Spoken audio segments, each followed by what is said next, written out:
The novel I'm writing is set in Central Florida. And today I would like to explain just this one aspect that makes up a novel. First, we have to explore classic literature from Central Florida. Their Eyes Were Watching God, The Yearling, are all inspiration for the setting of my own novel. This map is from Patrick D. Smith's A Land Remembered, a work of historical fiction that spans 100 years of Florida history and development. I've added this red rectangle to the area of Central Florida where my novel is set.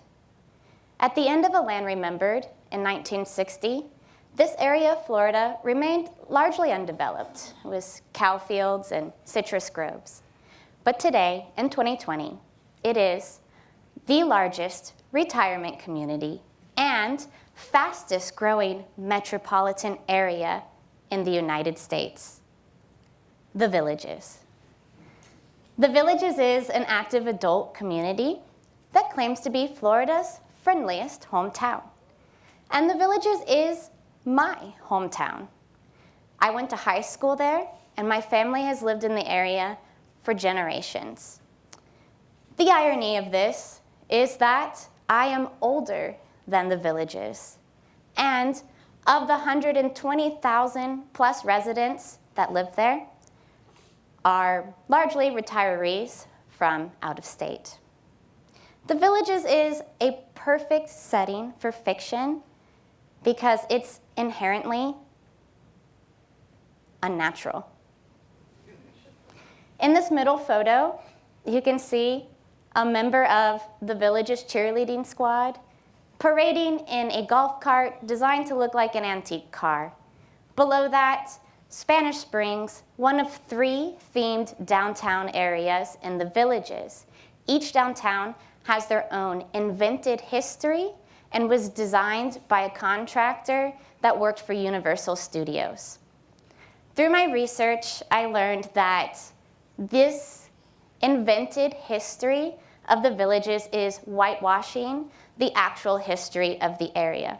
For example, in Spanish Springs, there's a faux historical marker claiming that this fountain is Ponce de Leon's coveted Fountain of Youth. However, you will not find an historical marker in the Villages about a nearby community just miles from Spanish Springs that was established by freed slaves. Another thing I've been researching is media coverage of the Villages, from local to international news sources. Some news is sensational, but others more serious, such as political scandals, the family that developed the area, and sinkholes. All of this inspires the setting of my novel. However, my setting is a fictionalization of the Villages, which I've named The Groves. Here's an excerpt from chapter 1.